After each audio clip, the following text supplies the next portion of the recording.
Hello, my name is Dr. Gail Dines, and I am president of Culture Reframed. I'm also a professor emerita of sociology. And what I'm going to be talking about today specifically is the way pornography interrupts healthy cognitive, social, and emotional development of kids. I'm author of Pornland, How Porn Has Hijacked Our Sexuality, which is about to go into its sixth language of translation. And I'm really glad to be here. Hi, I'm Samantha Wechsler, and I'm the Executive Director of Culture Reframed. What we're here to talk about today can be really scary for a lot of people, but what we're here to tell you is the good news, that it is not as hopeless as one might think, and parents can have a huge influence. So we're here to help, and we will offer a lot of tips. It's great to have both of you here today. Welcome everyone who's listening and watching the smartsocial.com podcast. Wherever you're at, we're here to be your friend. We're here to show you in short and simple tips how you can navigate the online world. There's so many things out there to be afraid of, especially now with COVID, this world that we live in. I brought two absolute experts here today to talk to us about the bad part of the web. Now, you've probably heard about it, and a lot of you are probably thinking or hearing or listening, and you're saying, Josh, I'll talk to my kids about pornography when I'm ready. Josh, I'll know when to do this because perhaps I'll have an idea of when I'm ready for my kids to see pornography. I'll talk with them about that sex and all that stuff, and I'll do it together. Or, Josh, our school will do that for us. Or maybe their friends aren't talking about it, or they will never see it because they don't have a device. Today, we're here to tell you, although you're an amazing parent, that there's so many more things we need to worry about. And today, we're here to give you some of those tips. So I'm so honored to have both of you here today. I'm going to start off with Gail. I want to ask you first, how big of an issue is pornography? How big of a problem is this? Huge. It is actually, I would say, for most kids today, it's their major form of sex education because we lack really good sex education in the schools, and kids are developmentally appropriately interested in sex when they sort of start entering puberty. And because sex education is lacking, where are they going to go? They're going to go to the internet. And so what we know from research is that the average age of first looking at porn can be anything from 9 to 11, depending on which study you're looking at. But anecdotally, we've heard it's even younger. So let me just give you some example. The biggest, most traveled website in the world, porn website in the world, is Pornhub. And these are their statistics from last year. They had 42 billion visitors.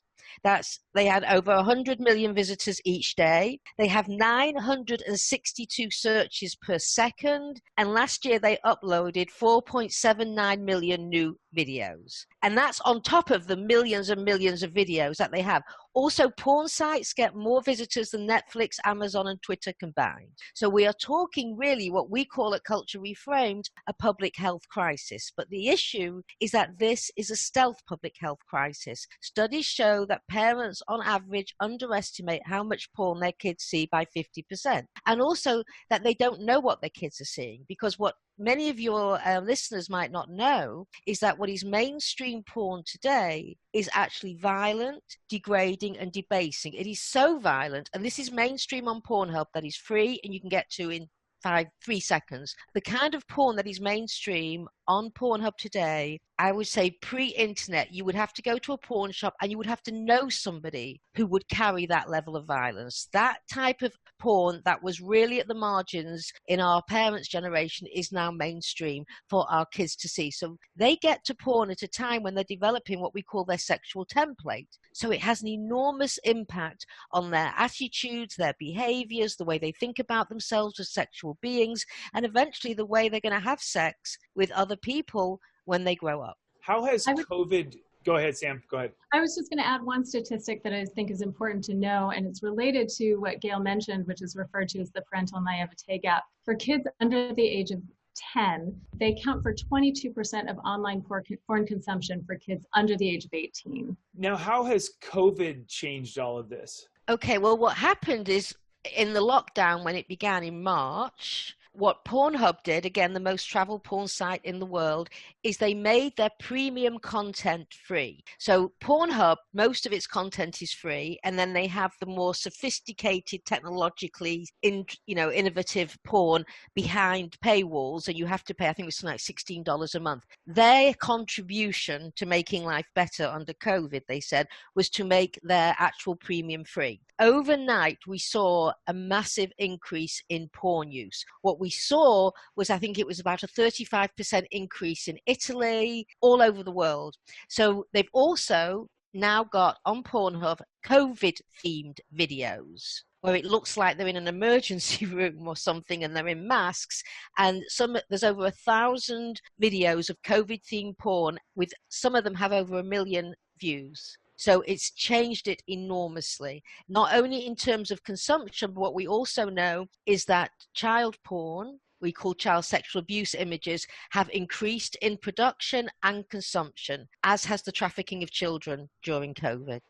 So we'll pause for just one sec. The editor will pull this out. How does watching pornography impact the mind of a child? Okay, so first of all, let's be very clear. We're talking mainly about boys. What studies show is that boys are much heavier consumers than girls. Girls are increasing in their consumption, but at much lower rates. So we have over, I would say, 40 years of empirical research from psychologists, from medical professionals, from sociologists. And what we know without question is that the earlier a boy gets to porn, and the more he consumes, the more likely he is to be at risk of sexually aggressing against a girl or another boy. The more likely he is to have risky sexual behavior. The more likely he is to bully a girl into sexting.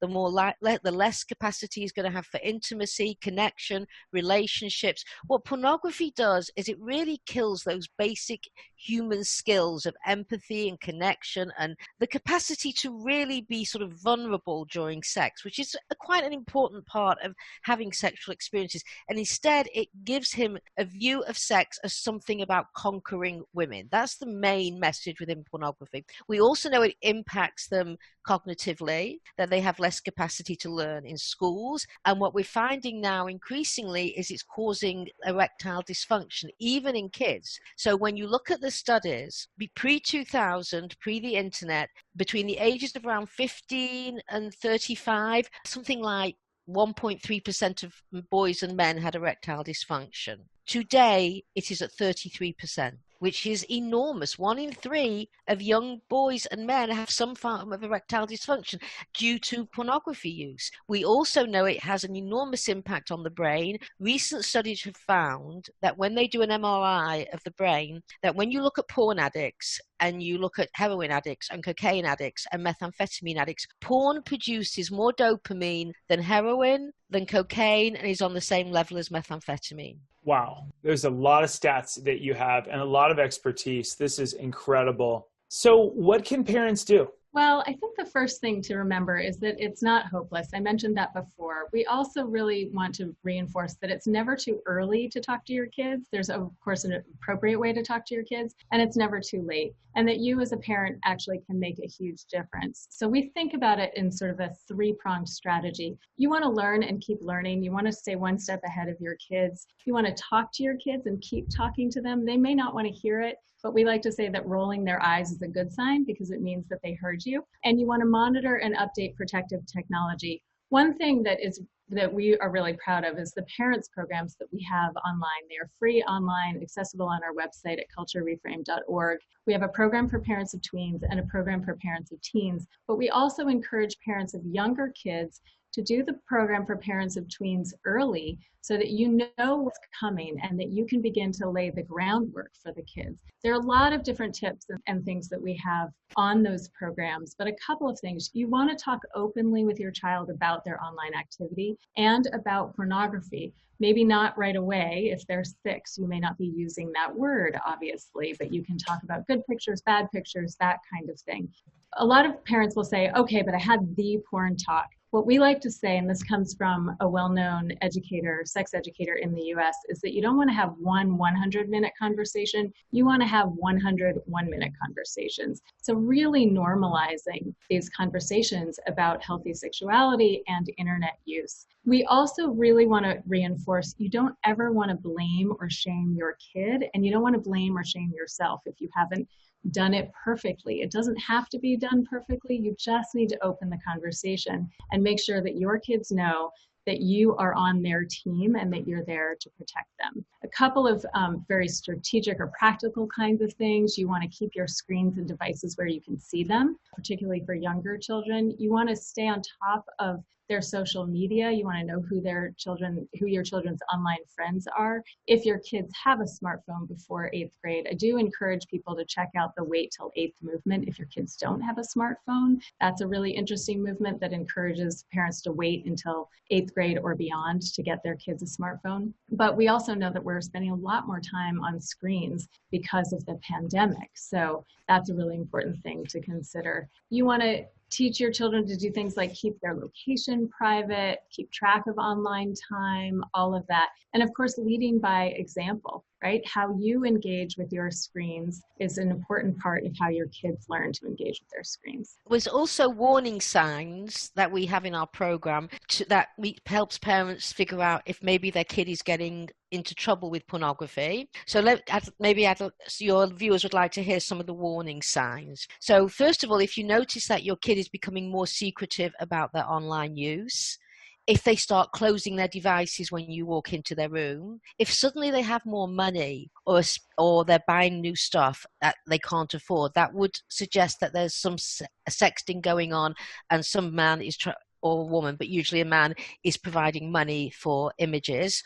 If they start acting out in sexually inappropriate way, both with themselves and with their friends, things if they start self-harming, like putting objects into orifices, if they start asking questions about sex that feel developmentally inappropriate, I think it's too early for them to know. If suddenly they start withdrawing from the family, or from peers, or from school activities. Now, a lot of these things could not have anything to do with pornography, but these are the warning signs, and it's definitely worth parents checking on their child's history on their cell phone or any other devices. And also, very importantly, you should be checking that your kid is not either taking sexualized selfies of themselves or distributing them. Because in some states, a kid, and this is really bizarre, if a kid is under 18, and it's normally a girl, takes a sexualized image of herself and sends it to her friends. First of all, she's at risk of that image going viral. We know that happens. Secondly, she can be tried for actually distributing child pornography,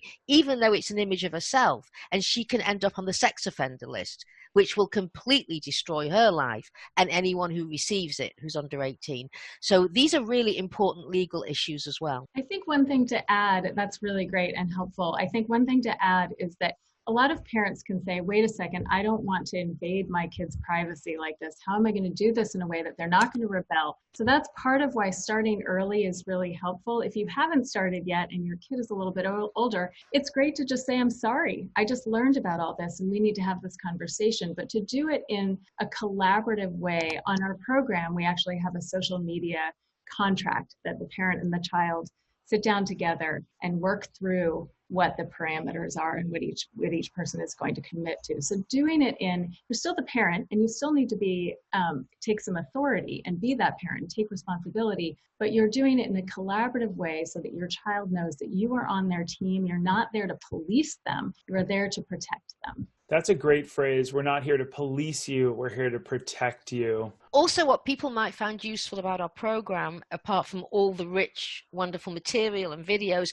is at the end of the program, we actually have scripted out conversations between a parent and a child over issues like porn use, sexting, consent. And it's an interesting story how we ended up with the scripted out, because when we were about to launch the Parents for Tweens program about 3 years ago, I was doing a tour of LA speaking in schools. I must have spoken about 15 schools. And I was saying we're about to launch our tween program and we're going to have bulleted out conversations that will help guide you. And the parents would literally leap out of their seat and say, don't bullet, script. We want to know what to say word for word. So although they probably won't use it word for word, we did script it out.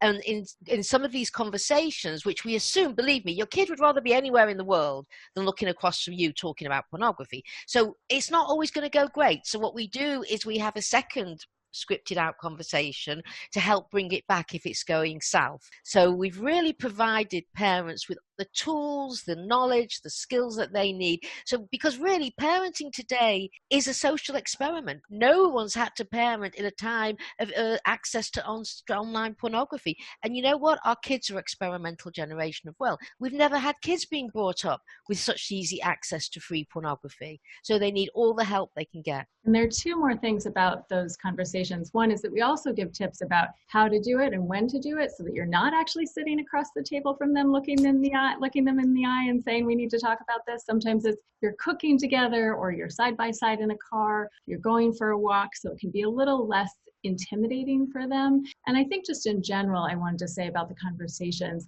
our culture has normalized pornography and pornography has normalized violence. So one of the things we're trying to do is really normalize conversations with our kids about healthy sexuality and relationships and how pornography can undermine those things. I want to thank both of you for being here today. For our listeners, our viewers, please, you can see a theme that's happening here today. One of the biggest things is, one, a dialogue with your child is the strongest and best safety app. I'm using air quotes for all of you listening. The only safety app in the world is the dialogue and the relationship and the conversation, Sam said, with your child, right? Gail and Sam have done such a good job of creating this dialogue, the safety program, and also the stats behind this. This program's incredible, but what can you guys do at home? Take that leap, take that step. No matter what you do, have that conversation earlier than you think you need to, and have it often. Little tiny drops rather than a whole gallon of water is probably going to be the best fit. I want to thank both of you experts. Thank you so much. Live from overseas and from Boston, you guys have been great to join us here today. For the rest of you, please rate, subscribe, and review so we can continue to share this kind of information with you. You can also learn more about their foundation, their organization, by clicking the links below. Thanks everyone for listening. And as always, remember to keep it light, bright, and polite, because your kids are watching what you're doing online and offline. We'll see you all in the next episode. Have a great day, everyone.